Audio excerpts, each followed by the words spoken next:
birbirimizi öldürtür müyüz? Bay Kemal bu teröristlerle işbirliği halinde.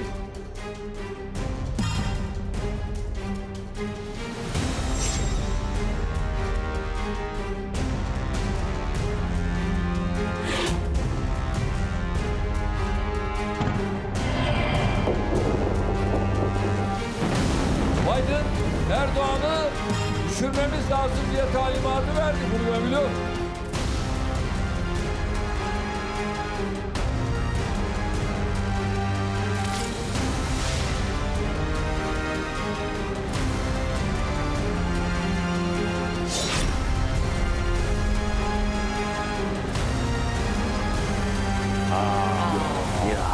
굉장히 강력하고 좀 그 힘있는 느낌으로 하시네. 선생님, 근데 아까 종신집권이라고 하셨잖아요. 왜 종신집권이에요? 네, 사실은 이제 종신집권이라고 우리가 표현할 수는 없지만 결과적으로 이제 그 어떤 의미가 있냐면 현재 투르키예 대통령의 임기가 5년이에요. 네.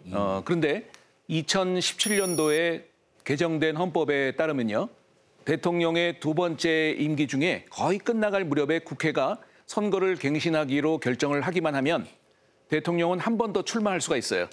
그래서 이 출마해서 여기에서 승리를 한다면 5년을 더 하게 되는 셈이죠. 그래서 지금까지 20년을 했고 앞으로 이제 4번 한 거예요, 그럼? 그렇죠. 그래서 이제 그전에는 총리 시절이었고 대통령으로는 이제 처음으로 등극을 했는데 이번에 재선이 되고 또 조기 선거를 통해서 5년을 더 하게 되니까 20년 플러스 10년까지를 봐서 30년의 그런 통치 기간을 갖게 되니까 사실상 종신집권의 길이 열린 거다. 이렇게 볼 수가 있죠. 백세 정치네요, 백세 정치. 백세 정치. 아니 근데 쌤 이번 선거에서는 제가 신문에서 보니까 여론조사에서 밀린다, 질 것 같다 이런 예상이 많았던 걸로 제가 알고 있거든요. 네, 맞습니다. 에르도안 집권 이후에 아마 최대의 그 위기라고 우리가 얘기할 수가 있었는데요. 터키의 상황이 너무 당시에 이제 안 좋았어요. 지난해 뭐 물가 상승률이 85%까지 올라갔었고요. 또 심각한 이 경제란에 아시다시피 이번 2월에 대지진까지 일어났잖아요. 그러면서 이제 제대로 대처하지 못했다는 비난과 또 책임론이 이 대통령에게 이제 쏠렸었는데 Böylesine büyük bir felakete hazırlıklı olabilmek mümkün değildir. Burada bir tane yardım yok. Öyle hava atmasın televizyonda. Televizyonda hava atmasın. 이 선거 전에 여론조사 결과만 봐도 말씀하신 것처럼 상대 후보에게 밀릴 것이다. 이제 질 것이다. 이제는 그만 끝나는 것이다라는 식으로 이제 생각을 다들 했거든요. 그런데 이제 결과를 열어보니까 아주 간발의 차이긴 하지만 여당이 집권당으로서 재선에 성공을 하게 된 것이죠. Recep Tayyip Erdoğan ve Şehmin Erdoğan hanımefendi. 5 yıl boyunca ülkeyi yönetme sorumluluğunu bir kez daha bize tevdi eden milletimizin her bir ferdine teşekkür ediyorum. 진짜 대박이네. 어떻게, 아니, 물가 상승률 85%인데 어떻게 연임을 20년 했으면 사실 됐다. 이제는 좀 바꿔보자 할 만하거든요. 어떻게 이번엔 거꾸로 뒤집은 거려 또? 첫 번째 이유는요. 야당이 제대로 그 역할을 못했다. 아하, 반사이익. 예, 누구든지 다 야당이 될 거라고 생각을 했거든요. 네. 그런데 야당이 하나로 뭉쳤으면 아마도 됐을 가능성이 있는데 내부 분열이 생기는 바람에 1차 선거 때 그 3위였던 그 야당 후보가 에르도안을 지지해버려요. 야당이면서도. 갑자기? 야당인데요? 야당인데도. 이변이라고 할 수 있죠. 그래서 국민들도 저 사람이 에르도안을 지원하면 나도 그럼 에르도안을 찍겠다라는 그 심리가 작용을 했다고 볼 수가 있죠. 또 다른 요인이 하나 더 있어요. 또 다른 요인이 하나 중요한 게 더 있는데 지금 이 투르키예의 분위기는요. 민족주의가 굉장히 부상하고 있어요. 투르크인들이 최고다라는 그런 그 민족주의가 부상을 하고 있는데 지금 그 야당이 민족주의와 반하는, 즉 그 안에 있는 예를 들면 쿠르드인들을 연합을 해버린 거예요. 그래서 아까 테러리스트 얘기가 그 얘기였구나. 그래서 내가 에르도안은 싫지만 쿠르드인과 연합하고 있는 그 야당은 더 싫어. 이런 얘기가 되면서 국민들의 관심이 에르도안을 다시 한번 찍게 된 것이죠. 네. 쌤 그래도 튀르키예가 민주주의 국가인데 지금 20년 뭐 이번에 하면은 잘하면 30년까지도 갈 수 있다고 하면 물론 자기 딴에는 선거로 됐겠지만 그럼 독재라고 평가를 받을 수 있지 않습니까? 독재라고 충분하게 평가를 할 수 있고요. 또 외신이나 또 외부에서도 독재라는 얘기를 쓰지만 결국은 민주주의 방식에 의해서 정정당당하게 선거를 통해서 본인은 총리가 됐고 또 대통령이 됐다는 것이죠. 제가 인상을 딱 뵈니까요. 이 눈썹이 이렇게 싹 올라간 게 굉장히 권위적이고 또 고집도 있으실 것 같고 지기 싫어하는 성격일 것 같다 이렇게 나오거든요. 무슨 캐릭터예요, 그거는? 어디 원래 이분 뭐 하던 분이십니까? 거의 뭐 도사 수준이십니다. 예. 원래 이 에르도안의 출신이 사실은 보잘것이 없는 사람이었어요. 이스탄불에서 태어났고요. 네. 또 어린 시절을 거리에서 빵과 물을 팔아서 생계를 유지할 정도로 굉장히 어려운 시절을 보낸 것도 사실인데 이 사람이 야심이 많았어요. 그래서 이 청년 시절을 이야기할 때 빼놓을 수 없는 게 축구라는 게 있습니다. 축구 선수 생활을 했는데 15년 정도를 했어요. 15년 정도를 했어요? 선수내서 그 정치에 입문하기 전에 그 프로축구에 버금가는 아마추어 선수로서 생활을 하면서 지금도 뭐 축구의 열정적인 광팬이고요. 또 터키에는 이 클럽 축구가 유명하잖아요.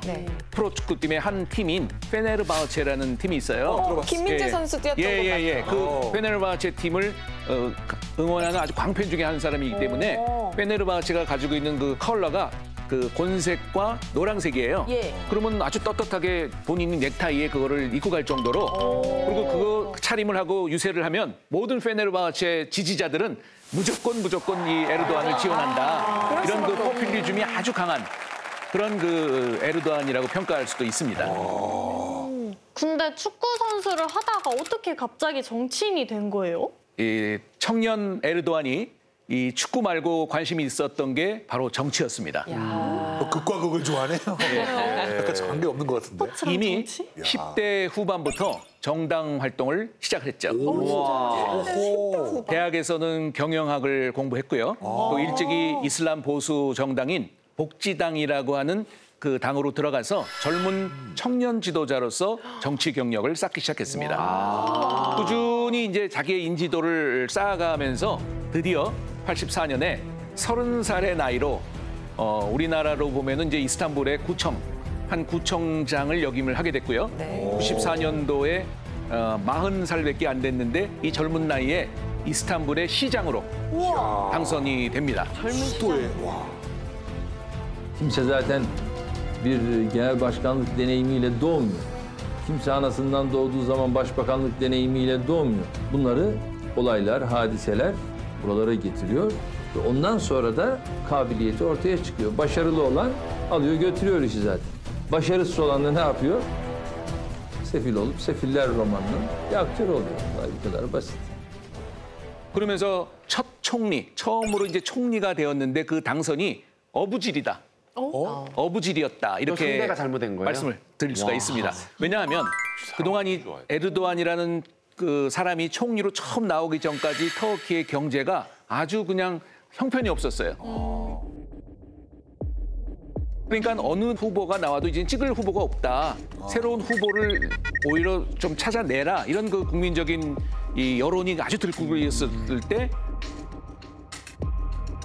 이 에르도안이 바로 첫 후보자로 나오면서 그럼 너라도 한번 해보자. 너라도 한번 내가 한번 이번에는 신뢰해보자. 그래서 결국은 그가 다수당이 됐죠. 9 Mart 2003 tarihi ülkemizin demokrasi, hukuk ve adalet mücadelesinde tarihi bir dönüm noktası oldu. 그러니까 그 다수당의 당수로서 자연스럽게 총리가 되면서 첫 정치 입문이 자연스럽게 이어지게 된 것이죠. 네. 그런데 아무리 뭐 운이 좋다 그래도 축구 선수 하다가 그러니까 무슨 40살에 시장이 되고 뭐 뭔가 정치적인 능력에도 뭔가 있었으니까 되는 게 아닐까요? 네. 어떻게? 뭐 그러나 뭐 지금 말씀하신 것처럼 축구 선수가 어떻게 대통령이 되고 총리가 되냐는 질문은 제가 좀 이의를 제기하고 싶은데 저도 중학교 때 탁구를 잘 쳤는데 교수가 됐지 않습니까? 그런 거 보면 얼마든지 될 수가 있는 거죠. 예. 참 예쁜데 개그우먼이 되었잖아요. 네. 끝까지 사과하셔야겠네요. 그래서 아무튼 오늘 이 질문의 취지는 어떻게 이런 분이 이 총리고 또 대통령까지 됐나라고 봤을 때 저는 개인적으로 이 사람의 이 심리적으로 국민들의 그 마음을 아주 잘 읽는 지도자라고 생각을 해요. 그래서 국민들의 심리가 무엇인지를 알면서 그 심리들을 채워주고 맞춰주면서 이번 선거에도 승리를 했다 이렇게 평가를 하고 싶을 정도입니다. 그래서 그 사람을 부르는 별명이 하나 있어요. 선거의 제왕. 제왕이에요. 예. 그냥 고수가 아주 아니라. 카리스마틱한 그 제스처를 쓰면서 대중들을 막 제압하고요. 상대편을 향해서 거침없이 비방을 합니다. 그리고 대중들이 원하면은 필요하면 막 춤도 추고요. 또 노래도 막 부릅니다. 이게 뭐야? 저 거의 막 붉은 악마. 시청학 광장 아닙니까? 아, 상대가 안 되네. 와. 전세버스 만대.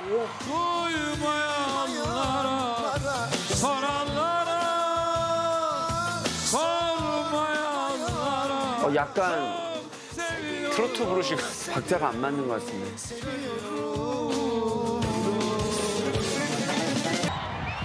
Bay Bay Kemal, istediğin kadar fıçı dolusu iç. Benim milletim ayı yaşa sarhoşa kalkıp da meydanı bırakmaz. 그렇게 많은 지지를 받아요. 와, 저희 진짜 깜짝 뭐 놀랐어요. 처음 보는. 음정이나 박자는 제가 보기에는 전혀 아닌데. 많이 안 맞네. 근데 약간 이렇게 보면서 본인의 어떤 주장보다 뭘 어떻게 하겠다보다 상대를 공격하고 상대의 약점을 파고드는 그런 축구 선수라서 그런지 상대의 빈틈을 굉장히 잘 파고드는 그런 느낌이 있는 것 같아요. 저는 오늘 이렇게 이 멘트까지 칠 줄은 몰랐는데 어떻게 그렇게까지 예리하게 그 축구 선수와 이거 선거를 연결시키는지 쌤 질타 좀 해주십시오. 질타 좀. 질타할 그런 게 없어요 아직은. 아직은 없습니다. 네. 왜 이러세요? 아직은 없고요. 쌤, 근데 지금 보니까 유권자들이 아무리 내 마음을 잘 알아줘도 그냥 뽑아주진 않잖아요. 그렇지. 뭔가 당연하죠. 이게 능력으로 증명이 안 되면 이렇게 오랜 기간 동안 계속 이길 수는 없었을 것 같은데 어떤 비밀이 숨어 있는 겁니까? 당연하죠. 그것만으로 설마 3번이나 총리를 할 수 있었겠습니까? 그러니까 그를 얘기할 때 빼놓을 수 없는 게 바로 경제입니다. 터키의 경제. 그러면 먼저 한번 보실까요? 잘했네. 아, 쭉쭉 올라가네. 예, 2003년부터 급격한 성장이 보입니다. 그래서 2013년도에는 최고치를 기록하고 있고요. 10년 사이에 거의 뭐 3배에 가까운 성장을 보게 된 것이죠. 네. 뭐 어떻게 이것이 됐느냐? 그가 총리가 되면서 단행했던 굉장히 유명한 사건이 하나 에피소드가 있는데 바로 화폐 개혁이에요. 화폐 개혁. 제가 바로 그때 거기 있었는데 1달러가 150만 리라예요. 아니, 심리적으로 150만 리라. 그러니까 그거 하나 바꾸러 가도 이렇게 가져와야 되는 그런 상황이다 보니까 심리적으로 이것이 좋지 않다고 생각했던 에르도안 총리 당시 총리는 화폐 개혁을 단행을 해서 6개의 공을 띄워버립니다. 물론 가치는 그대로 있지만 국민적인 심리가 너무 안정적으로 바뀌는 계기가 됐죠. 예. 심리전을 굉장히 잘 쓰시네.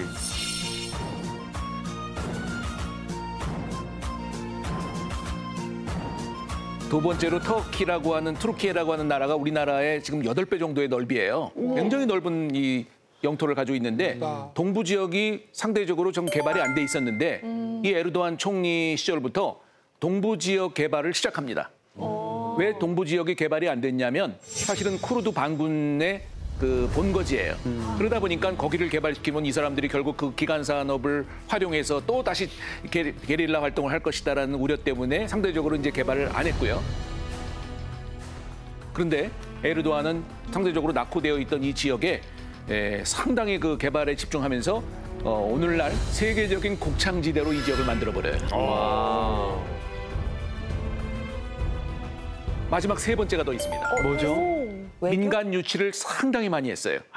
그래서 지금 투르키예의 경제에 가장 어려운 그 원인이 뭐냐면 오스만 제국의 패배 이후에 공화국이 처음 시작이 되면서 아무것도 일어날 기간 산업이 없었어요. 그러니까 투르키의 정부로서는 전부 국영으로 할 수밖에 없었는데 이 국영 기업들이 그동안 내는 적자 운영이 하늘을 찌를 정도였어요. 그러다 보니까 터키 경제가 흔들린 굉장히 중요한 이유 중에 하나인데 에르도안이 이거를 알고 이 민간 자본을 유치하고 또 민간 기업으로 바꾸는 그 과감한 제도를 실시합니다.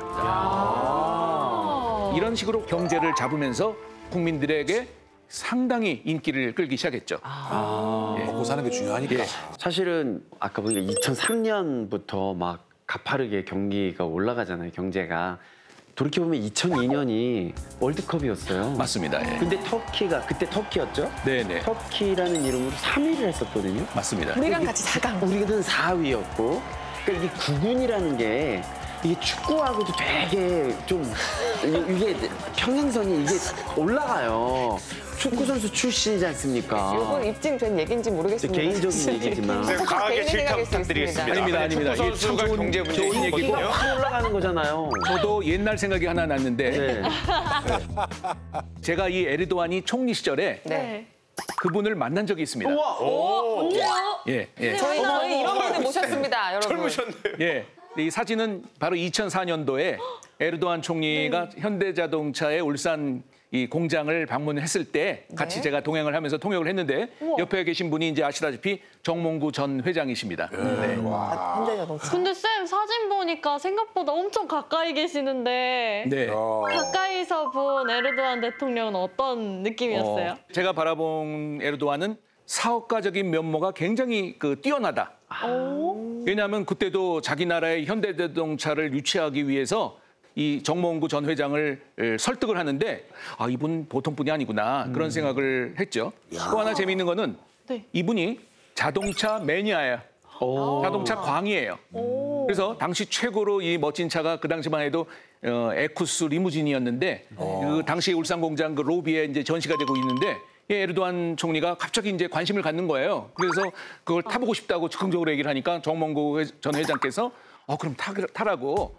그래가지고 이제 막 열심히 막 타면서 좋아하는 모습을 보면서 그 정몽구 전 회장이 저한테 한 얘기를 지금도 잊지 못해요. 뭐예요? 저한테 이런 얘기를 하더라고요. 그 말을 그대로 제가 기억합니다. 김 교수 줄까? 차 줄까? 그래서 제가 회장님 이번에 주시면 현대자동차 다 끝나는 거. 크게 일어날 것입니다. 하니까 그래서 그거를 그때 바로 즉흥적으로 선물로 받아가지고 터키로 가져갔었어요. 정몽구 전 회장님 저도 좋아해요. 그 네. 차요. 제발요. 그래서 쌤 그때 얘기 저도 한데. 예. 제가 그 얘기를 여기까지 나왔는데 전시된 게 없더라고요. 네. 아무튼 이제 이런 그 경제 발전을 발판으로 2014년도에 총리였다가 이제 드디어 대통령으로 당선이 되는데요. Recep Tayyip Erdoğan.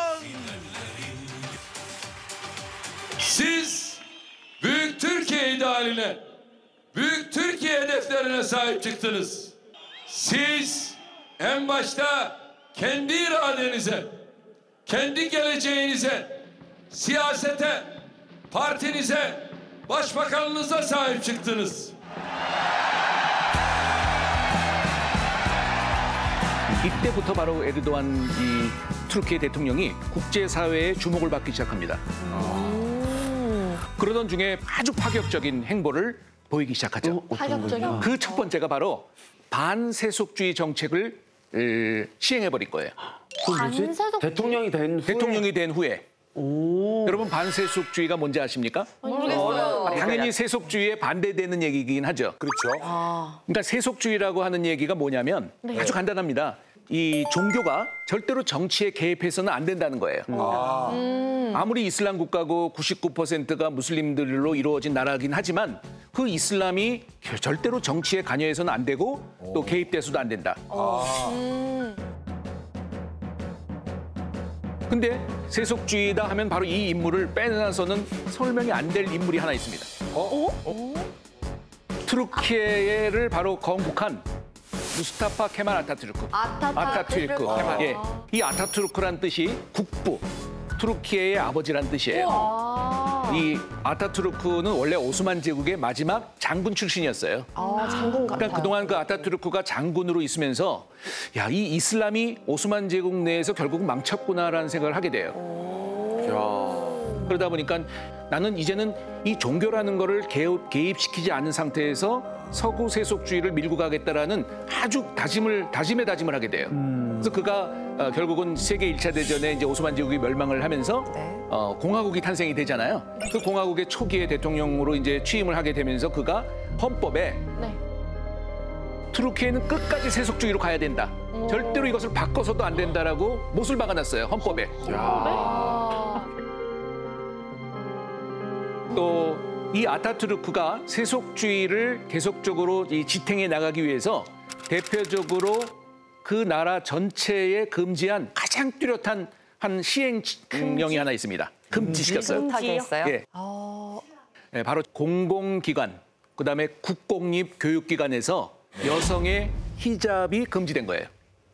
여성의 히잡 착용이 금지인 것입니다. 금지라고요? 잠깐만요. 쓰면 안 돼요? 그러니까 안 된다? 저거를 하는 거를 금지하는 거예요? 금지한 거죠. 단 국공립 교육기관과 공공기관에서만 약간 길에서는 뭐 네. 써도 되고. 이 히잡 착용이 금지됐기 때문에 교문을 들어가지 못하고 교문 밖에서 히잡을 벗어가지고 가방 속에 넣은 상태에서 들어갔다가 다시 나와서 다시 또 히잡을 쓰고 집으로 귀가하는 이런 사례들이 아주 많았었죠, 그동안. 근데 이슬람 국가인데 무슬림 국가인데 이런 정책은 엄청나게 좀 센세이션한 거 같은데. 그럼요. 예. 여성의 히잡 착용을 금지했다는 것은 보통 놀라운 사건이 아니죠. 엄청난 사건이었고 그러니까. 그런데 이거를 바꿔버린 거예요. 지금 에르도안이. 여성의 히잡 착용을 허용해버려요. 우와. 네, 마음대로 착용할 수 있도록. Kamu kurum ve kuruluşlarında çalışan personelin kılık ve kıyafetlerine dair yönetmelik kadın ve erkekler için kısıtlayıcı hükümler içeriyor. Kılık kıyafet yönetmeliğini değiştirerek kamu kurumlarında başörtüsü yasağını kaldırıyoruz. 그러면 어떻게 보면은 약간 히잡을 그동안 쓰고 싶었던 뭔가 무슬람들한테는 뭔가 자유를 돌려줬다 이런 느낌으로 받아들일 수도 있겠네요. 맞습니다. 그래서 이 반세속주의의 이 에르도안이 드디어 나타나면서 에르도안이 우리의 리더다.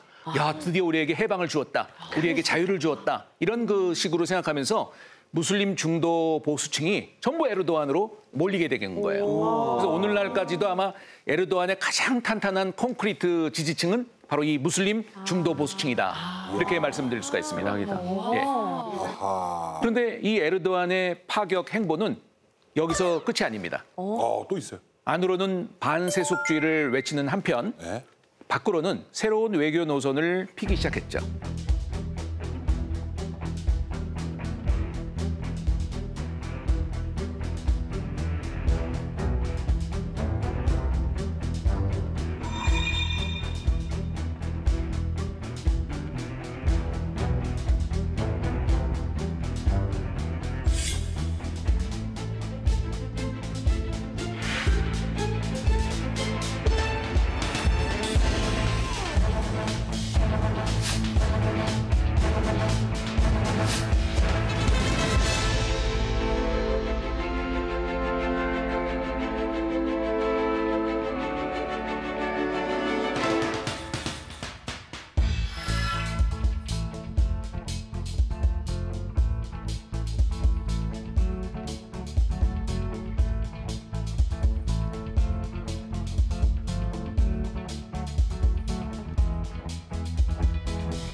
와, 세계 그 대단한 정상들 앞에서도 카리스마가 안 밀리네.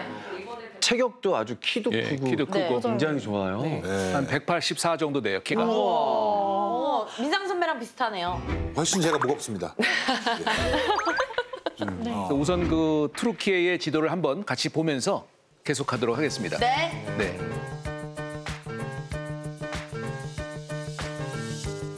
위치를 가만히 보시면 지금 유럽의 끝자락이고요. 네. 또 아시아로 시작하는 처음입니다. 거기 딱 중앙에 위치하고 있는 이 투르키예인데요. 네. 수지 씨한테 한번 질문을 드리고 싶은데요. 이 투르키예가 유럽일까요? 중동일까요? 선생님 너무 쉬운 질문이네요. 아. 정답은 중동입니다. 왜요? 왜냐하면 아까 이승현 아나운서가 중동 전문가 선생님을 모십니다라고 했거든요. 다른 방송에서는 유럽 전문가로도 나갑니다, 제가. 네, 일반적으로는 유럽으로 보고 있어요. 선생님 양다리 말고 하나만 선택해 주십시오. 네. 어떤 전문가가 더 유력하십니까? 제 별명이 양다리입니다. 그럼 어떻게 해야 되는 거야? 그래서 일반적으로는 이제 유럽으로 보고 있고요. 예를 들면 뭐 쉽게 얘기하면 또 축구 얘기가 나오지만 축구 리그가 다 유럽 그 프로 축구 팀에다 들어가서 터키가 결코 못하는 팀이 아님에도 불구하고 한 번도 이 월드컵에 나오질 못하고 있어요. 2002년도 이외에는 좀 월드컵, 힘들었거든요. 올림픽 뭐 모든 게 다 지금 유럽으로 편제가 돼 있고요. 근데 우리나라도 여기에 대해서 좀 혼동이 돼 있더라고요. 우리나라 외교부에서는 당연히 이제 여기를 서국가로 봐요. 유럽으로 이제 보는데 전략적으로 국방부에서는 중동으로 보고 있답니다. 중동으로 속해 있는 것이죠. 그만큼 애매모호하다 이렇게 얘기할 수가 있는데요. 그만큼 달리 얘기하면 지정학적으로 굉장히 중요한 위치에 있다는 얘기잖아요. 예, 맞습니다. 예. 애매모호하지만 사실은 지정학적으로 볼 때 이 유럽이 중동을 가기 위해서는 반드시 투르키예를 거쳐야 되고요. 또 반대로 중동도 유럽을 가기 위해서는 이 투르키예를 거치지 않고서는 통과할 수가 없는 것이죠. 또 하나 재미있는 거는 이 북쪽에 있는 저 러시아도 사실은 마찬가지입니다. 러시아는 지중해나 태평양으로 가기 위해서 반드시 투르키예의 흑해를 거쳐서 보스포러스 해협을 거쳐서 나가지 않으면 다른 길이 없어요. 그래서 이 투르키예의 해협을 반드시 통과해야만 된다는 게 지금 러시아와 터키 간의 이슈라는 거죠. 그러면 투르키의 허가를 받아야 거길 통과하는 거예요? 정확합니다.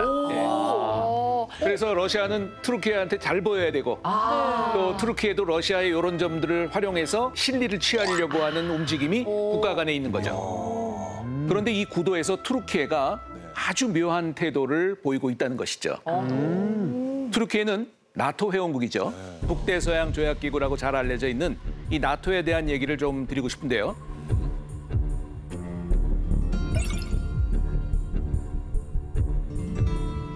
놀라운 에피소드가 하나 있는데 투르키예가 원래는 나토 가입을 하기 위해서 거절당했다는 사실. 왜요? 그러니까 왜냐하면 투르키예는 나토의 가입국으로서 적당하지 않다고 미국을 중심으로 이제 서방 국가들이 반대표를 던졌었는데 이 투르키예를 돕는 사건이 하나 터집니다. 우리와도 아주 밀접한 관계가 있는데 한번 뭘까 맞춰보시고요. 우리랑? 월드컵? 정답! 네. 정답일 것 같은데. 네. 뭐예요? 6.25 아닌가요? 맞습니다. 정답입니다. 터키군이 우리 맞습니다. 도와줬으니까. 역시 그 시절 경험자는 다르시네요. 바로 6.25 전쟁입니다. 이때부터 형제의 나라 얘기가 시작된 거 아닌가요? 네, 맞습니다. 미국이 보면서 나토가 보면서 우리 회원국도 아닌데 어떻게 이렇게까지 용감하게 싸우나라고 해가지고 좋은 점수를 주기 시작해서 그 6.25 전쟁 당시에 나토의 회원국으로 가입을 시켜버립니다.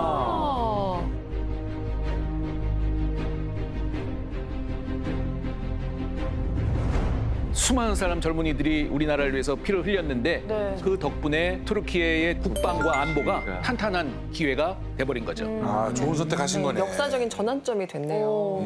자, 그런데 투르키예가 이 수건 사업처럼 가입하고 싶은 한 곳이 하나 더 있습니다. 바로 EU입니다.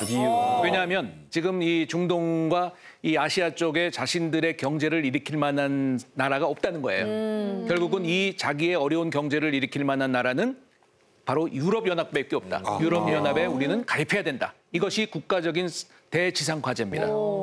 그런데 지금 EU 국가에 가입하기 위한 굉장히 중요한 조건이 하나 있는데 반드시 나라가 유럽 대륙에 속해야만 되는데 이 지도상에 가만히 보시면 저기 조금 돼 있잖아요. 아주 그 럭키하게 불가리아 옆에. 전 면적의 3%만이 고작 3%만이 유럽 쪽에 되어 있는 거를 빌미로 유럽 가입이 되는 거예요.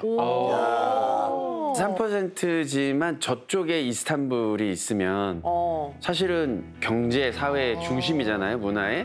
그러면 뭐 주장할 수 있겠죠. 그렇죠. 우린 유럽이다, 이렇게. 그런데 투르키예가 1987년에 이미 유럽연합에 가입을 신청했는데요. 30년이 넘도록 아직도 가입을 못하고 있습니다. 아니 보니까 좀 튀르키예 입장에서는 좀 화가 날 만하네요. 이게 나토도 다 가입됐고 다 했는데 그렇죠. 또 요거는 또 안 된다 그러면서 한두 해도 아니고 30년을 네, 30년. 질질 끌어주니까 완전히 속상해서 거의 맘 상할 것 같은데. 왜냐하면 EU는 전체가 다 기독교 국가거든요.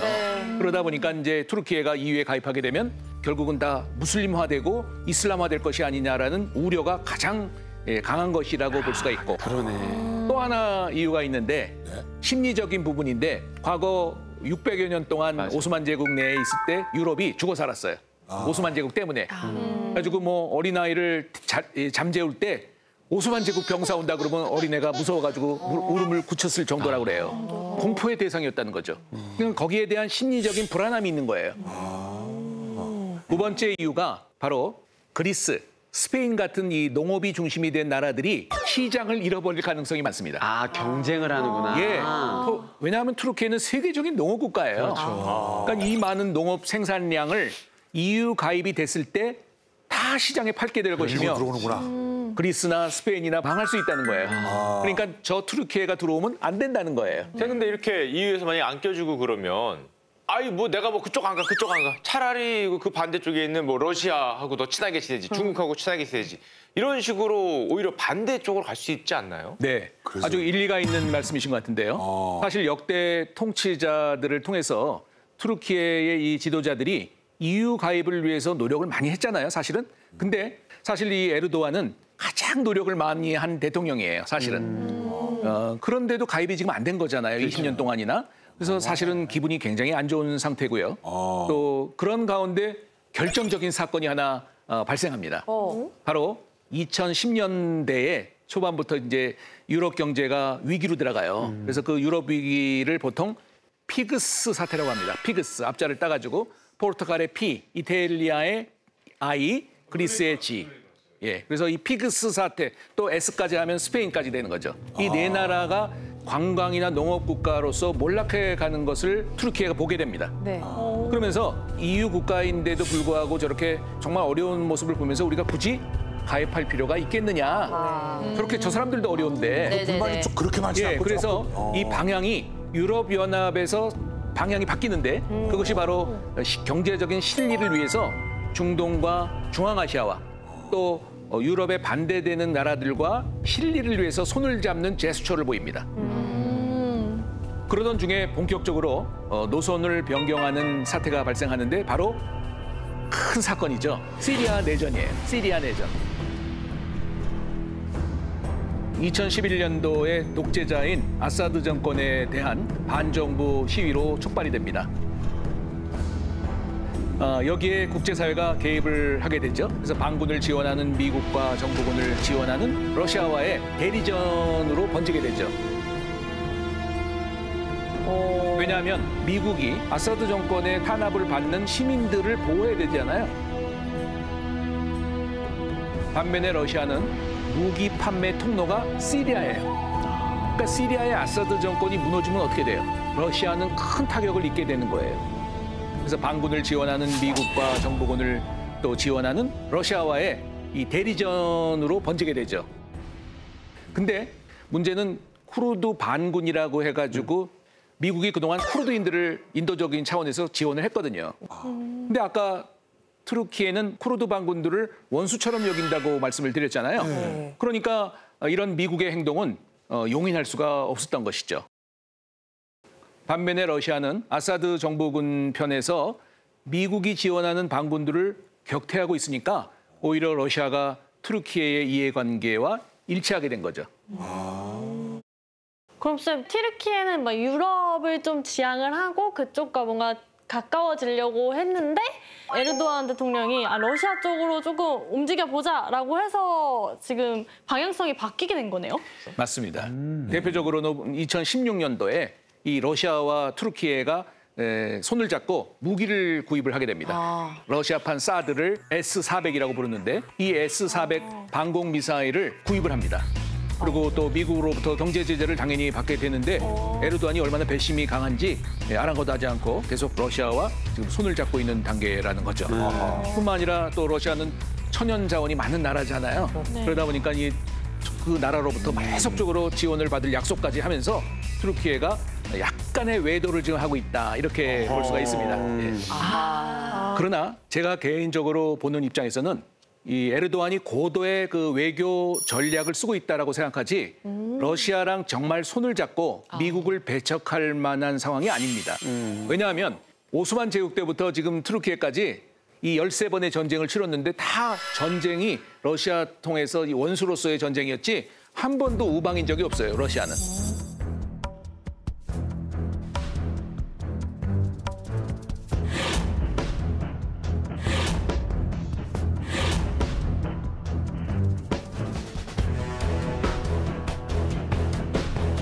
그런데 에르도안은 과거는 과거다.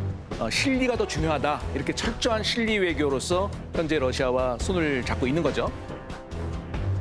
그런데 이번에 이 에르도안이 러시아랑 살짝 붙은 것처럼 보이는 가장 중요한 이유는 미국이 자기에 대해서 그동안 소홀했던 그 부분들을 내가 러시아랑 이렇게 붙는 제스처를 통해서 나를 다시 한번 봐달라.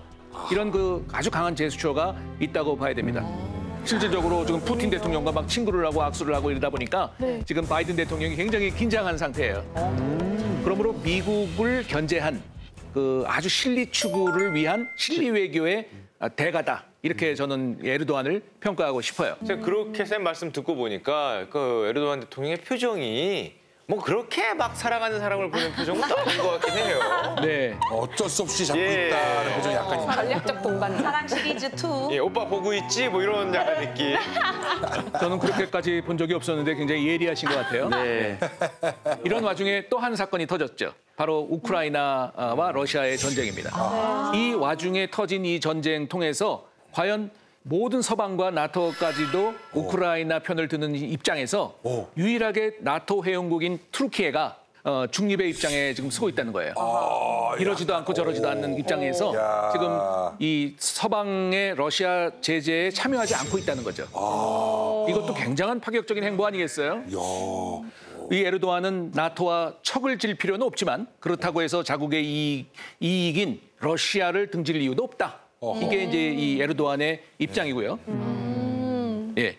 또 하나 재미있는 거는 지난해 이 핀란드와 스웨덴이 우크라이나 사태를 통해서 빨리 나토에 가입을 해가지고 좀 안보를 좀 강화해야겠다는 그런 사태가 있었을 때 나토 회원국인 튀르키예가 유일하게 반대를 합니다.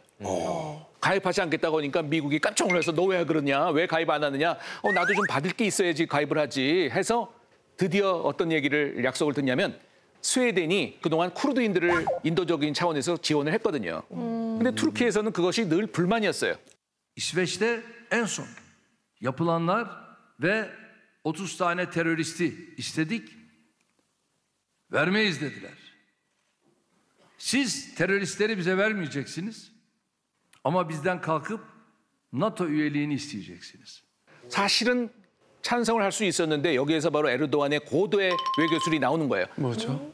내가 그러면 나토 가입을 허용할 테니까 쿠르드족 지원 중단을 서명하라. 양해 각서를 받아내기에 이릅니다. 이 일은 전형적인 에르도안의 실리적인 외교의 승리다. 이렇게 저 개인적으로도 보고 있습니다.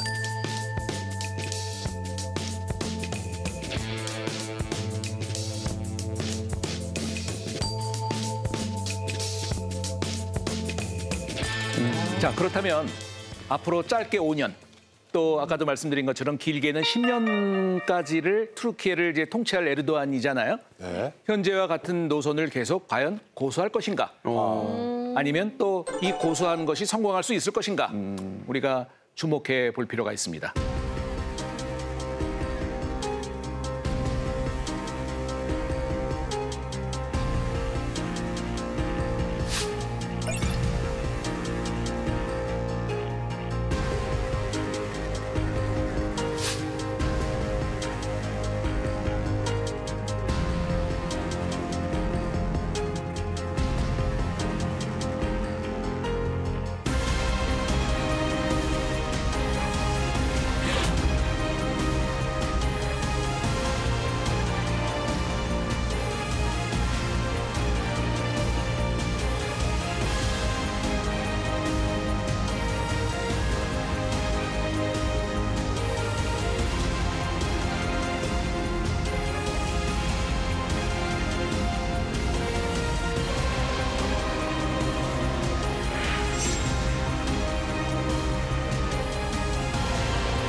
지진까지. 네, 진짜 해결해야 될 문제가 많이 있기는 하네요. 네, 어깨가 무거워요.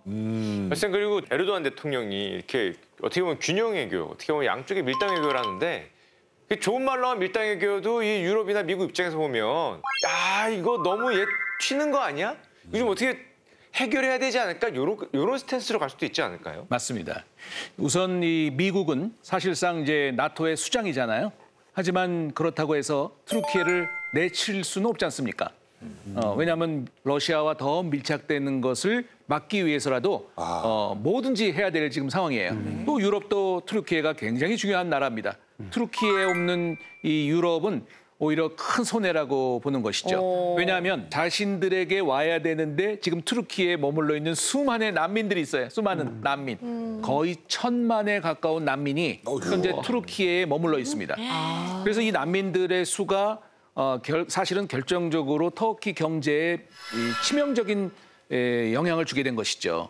이런 것을 다 이 바리케이트처럼 막고 있는 트루키에가 이 유럽으로서는 굉장히 고맙기도 하고 또 국경을 열어가지고 풀어주면 어떻게나라는 위험도 있기 때문에 트루키에를 잘 다스려야 되는 위치에 지금 EU가 있다고 볼 수가 있습니다. 네, 트루키에 어떻게 보면 좀 눈치를 봐야 되는 그런 상황인 것 같은데. 네. 이번에 에르도안 대통령 당선되고 나서 이 지금 경제까지 영향을 주는 난민 문제에 대해서 국민들에게 난민 돌려보내겠다. 맞습니다. 에르도안의 입장에서 보면은 사실 국민과의 약속을 이제 무시할 수가 없는 상황인데 사실 돌려보내겠다고 하는 것은 좀 오버된 얘기고요. 돌아갈 수 있는 환경에 접한 사람들은 순서적으로 다 보내겠다는 얘기예요. 이번 얘기는.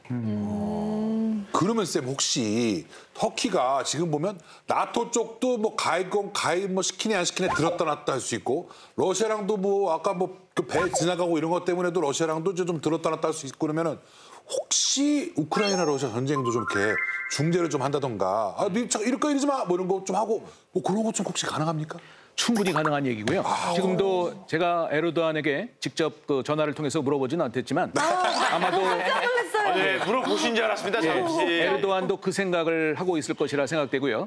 조만간 제 생각에는 이렇게만 나간다면 이번에 그 우크라이나와 러시아의 전쟁도 어느 쪽에는 속하진 않지만 중재에서 빨리 전쟁이 끝나게끔 하는 역할을 이 에르도안이 하고 싶어하는 마음이 아주 강하다는 거죠. 예.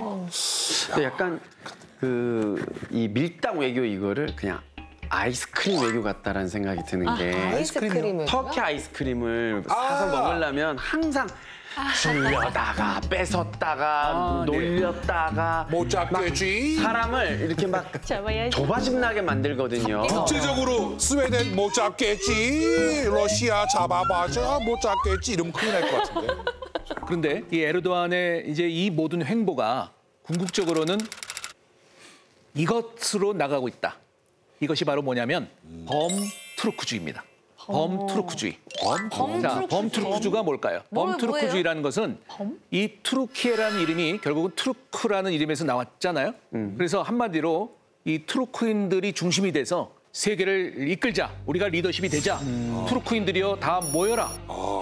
투르크메니스탄, 아제르바이잔, 우즈베키스탄, 카자흐스탄 모든 게 다 투르크인들이잖아요. 이 사람들이 이 투르키예와 하나의 연맹 정권을 연합 정권을 맺는다면 어마어마한 세력으로 등장할 것은 사실은 시간 문제라 생각이 되어지고요. 그러면서 에르도안은 여기에서 자기가 오스만 제국을 이어서 37번째 술탄이다. 이렇게 스스로를 얘기할 정도로 투르키예의 이 영광을 또 오스만의 영광을 한번 되찾겠다고 나선 인물로 알려져 있습니다. 그래서 그에 따른 행보도 이제 차근히 이제 밟고 있는데요. 2006년도에 완공된 BTC 송유관이라는 게 있어요. BTC 송유관. 이 지도상에 보시면 아제르바이잔의 바쿠의 B, 그다음에 조지아에 있는 수도인 트리빌리시의 T, 그리고 터키에 있는 제이한의 C. 지금 바쿠에서 나오는 그 석유가 예전에는 이제 배를 타고 유조선 같은 걸 통해서 공급을 했잖아요. 근데 이제 투르키에까지 오는 이 송유관을 통해서 더 쉽고 안전하고 빠르게 유럽 나라나 또 세계로 나를 수 있는 그 송유관인 거죠. 그래서 뭐 투르키에가 얻는 이 이득이 경제적인 이득이 상당히 막대하다는 거죠. 관리를 해야 되고 인력을 배치해야 되고 하는 이 모든 비용들이 굉장히 중요한 경제에 도움이 되는 부분이었고요. 이때 러시아가 선점을 못한 것 때문에 상당히 큰 손해를 봤습니다. 왜요? 왜냐하면 자기네 나라 쪽으로 좀 가기를 원했는데 송유관이 자기를 싹 비껴가고 저렇게 세 나라만 통과해서 갔다는 것이 투르키에는 어마어마한 큰 이득이었지만 러시아로서는 상당히 아쉬운 그런 그 사건이기도 했죠.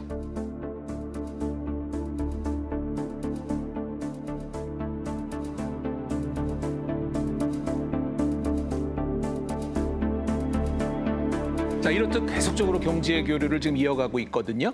그런 거를 봐도 어느 하나 놓치지 않겠다라고 하는 실리 외교의 대가다 이렇게 평가할 수가 있겠습니다. 실제로 뭐 이집트라든지 사우디 같은 중동 나라와도 또 이란이나 이런 나라와도 계속적으로 경제 교류를 끊임없이 이어나가는 것으로 에르도안을 우리가 바라볼 수가 있는 것이죠. 또 하나 또 설명을 드리고 싶은 것이 있는데 이거를 모르는 사람들이 참 많더라고요. 세계적인 자원이 투르키에만 70~80%가 매장돼 있어요. 와. 이거 좀 제가 말씀드려도 될지 이렇게 맨입으로 말씀드려도 될지 모르겠지만 주식 사세요. 뭡니까? 메모 들어갑니다. 어마어마한 자원이 지금 투르키에만 몰려 있는데 바로 차세대를 이끌어갈 가장 유망한 자원입니다. 뭔가요? 어떤 이수지 씨. 정답은 인적 자원입니다. 어떻게 저렇게 똥땅지 같은 질문. 예, 자 뭘까요? 어떤 자원일까요? 자원 이름을 얘기하시면 됩니다. 배터리 들어가는 거나 뭐 이런 거 뭐 히토류 막 이런 거. 맞습니다. 맞습니다. 맞아요? 붕소예요. 붕소 들어가나? 자, 이 붕소가 차세대 사원으로 앞으로는요 세계를 지배할 거예요. 석유만큼이나 앞으로 이 붕소 없이는 못 사는 시대가 이제 됩니다. 차세대 사원으로. 근데 이 붕소가 투르키의 중앙고원에만 전 세계 매장량의 7~80%. 와. 자, 그래서 앞으로 자, 우리나라 지금 회사들도 마찬가지지만 전 세계가 지금 이 붕소 채굴권을 위해서 투르키예와 계약 협정을 지금 맺고 있어요. 아마도 이 붕소 때문에 투르키예는 앞으로 세계적인 그런 국가가 될 것은 뻔합니다. 네. 이야, 대단하네. 대단하다.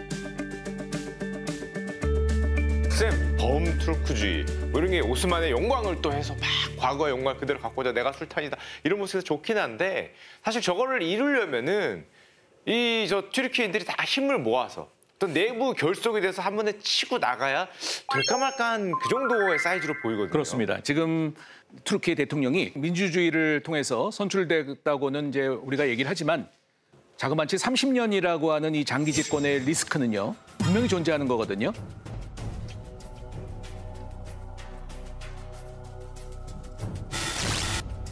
사실 에르도안은 권위적인 리더십, 또 잇따른 부패, 언론 탄압 이런 그 수많은 민주주의를 역행하는 문제를 노출해 왔거든요. E deve essere anche pronto a collaborare, a cooperare, più che collaborare, a cooperare per assicurare gli interessi del proprio paese.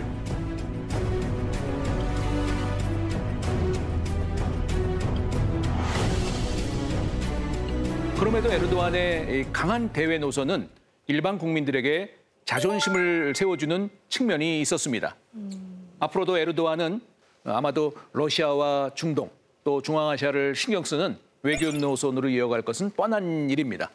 또 에르도안의 이런 그 투르키예가 블록화되는 세계 질서 가운데 어떻게 이 캐스팅 포트, 이 키를 가진 에르도안의 행보가 앞으로 주목이 되는 그런 시간을 저희가 살고 있습니다. 그런데 속상한 것은 사실 지금까지 우리나라 정부의 수반들도 유럽 순방을 하랴 뭐 중동 순방을 하면서 투르키예를 살짝 비껴간 일이 많았어요. 그러나 오늘 이 전체 얘기를 통해서 우리가 생각해 보는 것은 투르키예는 더 이상 우리가 지나쳐야 될 나라가 아니다. 네. 이제는 우리가 좀 관심을 가져야 될 나라다라는 것으로 저는 결론을 사실은 맺고 싶고요. 이 시간 이후로부터는 우리가 지정학적으로나 또 국제 외교적으로나 계속적으로 관심을 가질 수 있는 시간이면 저로서도 다행이고 감사하게 생각을 하겠습니다. 감사합니다.